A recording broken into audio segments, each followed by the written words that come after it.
Our next guest joins us fresh off her 138 international cap from the U.S. Women's National Team in Portland Thorns. It's Crystal Dunn. 138 caps, Crystal. Where did they all come from? Great to have you back with us. Thank you. Yeah, thanks for being here. All right, so you're in Chicago still. I know you guys played against South Africa over the weekend, but you stuck around in the Windy City because they've unveiled a mural that's inspired not just by you, but Lynn Williams and Naomi Girma as well. This is on the west side of Chicago. Tell us a little bit more. This sounds like an incredible honor. Yeah, I mean, it was actually really incredible to work with Naomi and Lynn. Obviously, we made the jokes of like, we're not artists, but we are here to do our part and obviously growing the game and making it more interactive for young kids to be able to enjoy playing soccer. And I think the greatest thing is the mural is placed in Chicago.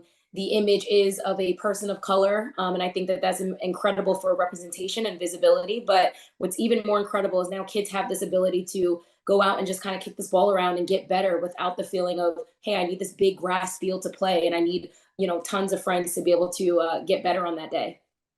Yeah, credit to Allstate. I know they've been active in this space, access for kids and sports for quite some time. So very cool. I was reading the press release here, and a part of one of your quotes stood out to me. You said that, the current model for high-level training is broken and prices out a majority of youth. I wonder, what you feel like the impact of that is, maybe on the national team, but also on the game at large in this country.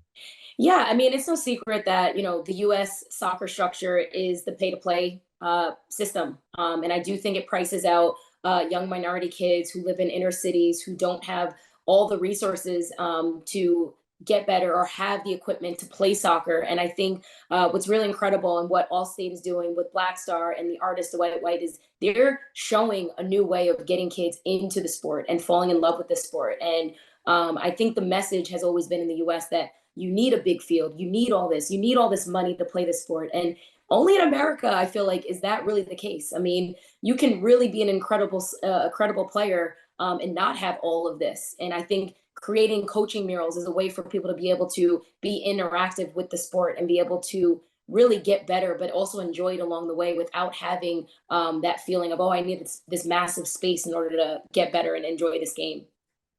I called it a mural. You're calling it a coaching mural. Crystal, is there coaching in your future? Is that what I'm hearing here? I mean, we'll see. We'll see. Now that I'm obviously on this project, I feel like it really makes sense. It's like, honestly, I think sometimes also when you show up to a field, it's kind of like, okay, what do I do now? And I think the really great thing about this coaching mural is, there's a crossbar challenge game. There's certain areas where you can hit a zone and you can kind of create point systems that allow you to kind of be even more precise with where you're trying to shoot the ball. And I think that that is something that I wish I had as a kid. I think we're doing it right now by our youth and just showing them kind of this new version of what getting better in this sport looks like. It doesn't have to look like how it looked 10, 15 years ago. It really can be this interactive wall that you just now get to be a part of and hit the ball up against.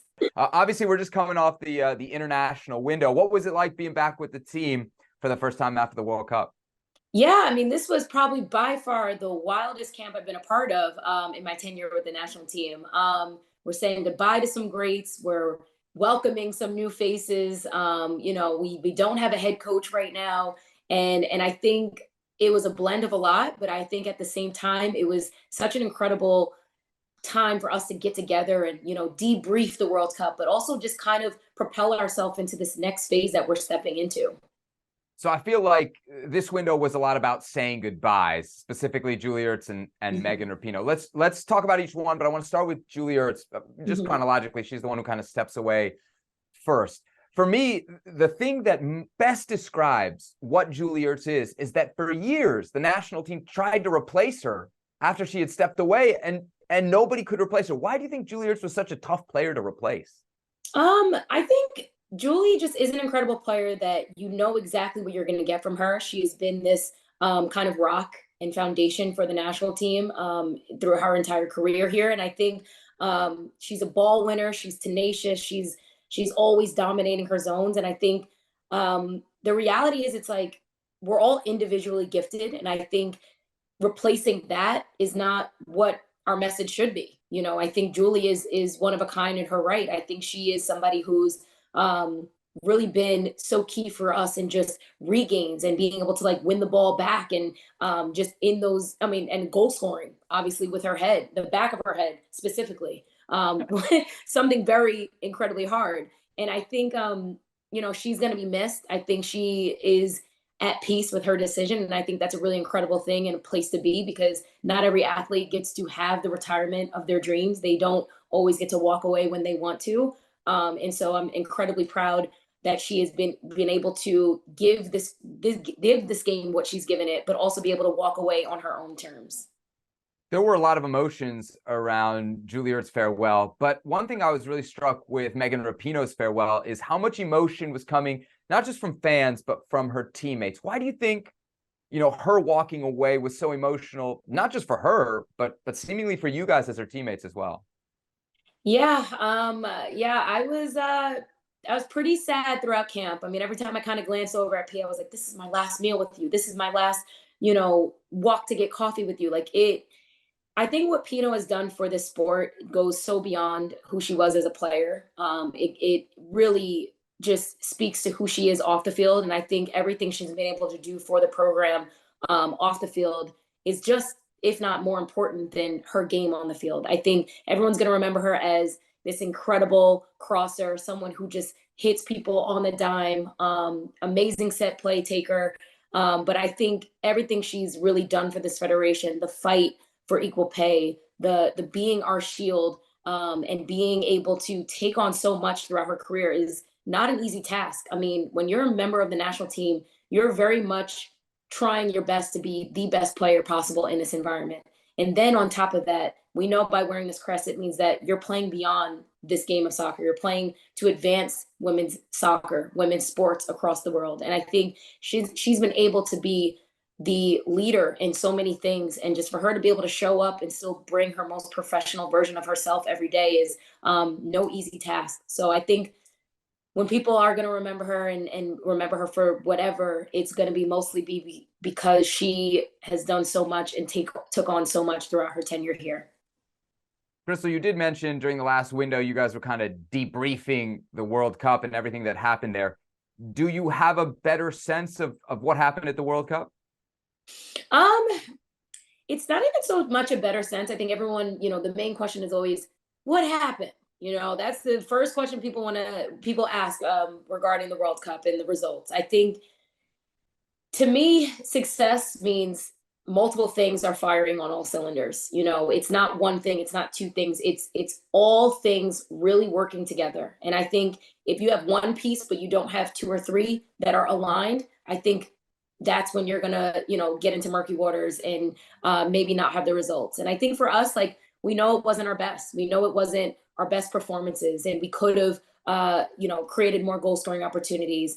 I think we were pretty sound defensively. One goal in 4 games, and that's a collective group. That's from the front to the midfield to the back line. I think for us, it's like we know we can be better at just being a little bit more patient in how we want to play and how we want to break teams down. And so, you know, there isn't some hidden, you know, missing key that we're like, oh, aha, if we find this, that will make everything better. I think for us, it's like we just have to be better in just being a little bit cleaner on the ball. We have to be better in just connecting a bit more on the field. And I think those are things that I don't think are hard. I think we're going to have a new coach. They're going to have a new vision and a new idea of how we want to play. And I think whenever that coach is announced, we're ready and prepared to kind of put our best step forward and just be excited for this next tournament coming up. Was there a moment or a game that you felt during the World Cup was maybe the most frustrating? I'm imagining the most heartbreaking is after the penalty shootout against Sweden. But was there a moment of frustration, maybe other than that, where you felt like, man, things just not going right? I mean, I think each game in general in a World Cup always has different challenges. So, you know, I think the Netherlands game, we go down 1-0, but we come back into the game, and I think we actually created a lot of goal scoring opportunities. So I guess that kind of was a frustrating game because we ended up tying. And in my opinion, I think we created enough to be able to get the job done and get a win in that game. And then, you know, the Portugal game was a 0-0 draw. That game had a lot of craziness and wildness in it, but yeah, I think each game had its challenge, and that's what playing in a World Cup is like. It's like every team has a way and a style of play, and they're going to bring their best version of themselves against the U.S. Women's National Team. But I think looking back now, we realize that we could definitely help each other out on the field more, and just creating better opportunities to put the ball in the back of the net. And that falls on everybody. When I talk about goal scoring, I don't talk about the front three. I talk about the midfield and the defenders helping, being able to build out and creating better chances for us to get the results that we want. I got to ask you about the manager, Vlatko Ananovsky, because he's a guy, I followed NWSL forever, who had a long track record of success, right? Like, he's not a bad coach. There's plenty of data that suggests Vlatko Ananovsky is a good coach, knows what he's doing. Why do you think it didn't quite come together with the national team?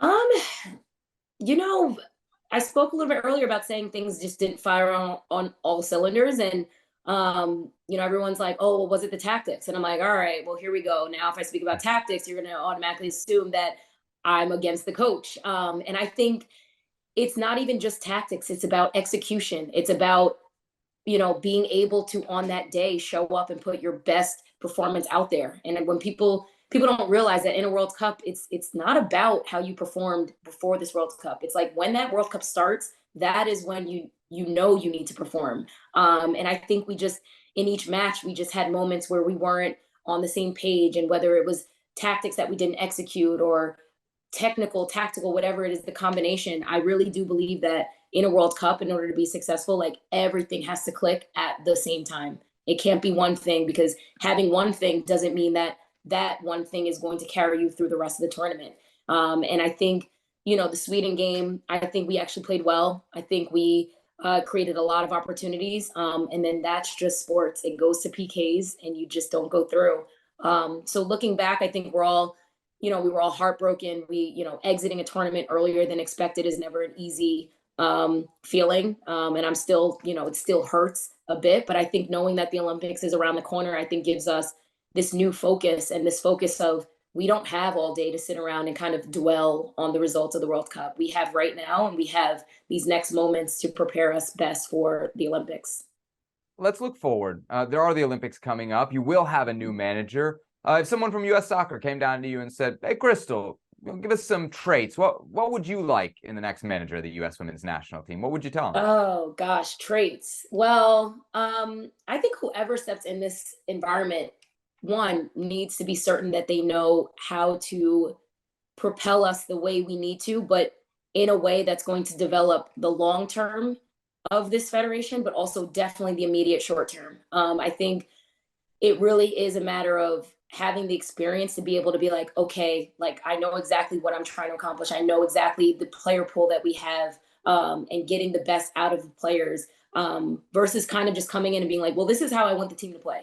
Well, it's like, well, these are the players. You got to make sure that it fits probably everybody's everybody's abilities. And I think that is definitely going to be on the coach to decide which route they want to go. But I think for me, just my hope is that the coach who steps in is going to be well equipped to put us in the right place to be able to compete and hopefully win gold in France. This summer was obviously, very different from 2019 for you guys. In 2019, you guys were kind of in a head-to-head with your federation. It was tense, but I'm sure, you followed nothing like what we've seen out of Spain and everything that's happened since they won the World Cup. I wonder just what your reaction was to that story and everything that we've seen in the last months since Spain lifted the trophy. And really, the focus has not at all been on what an incredible run it was for the team.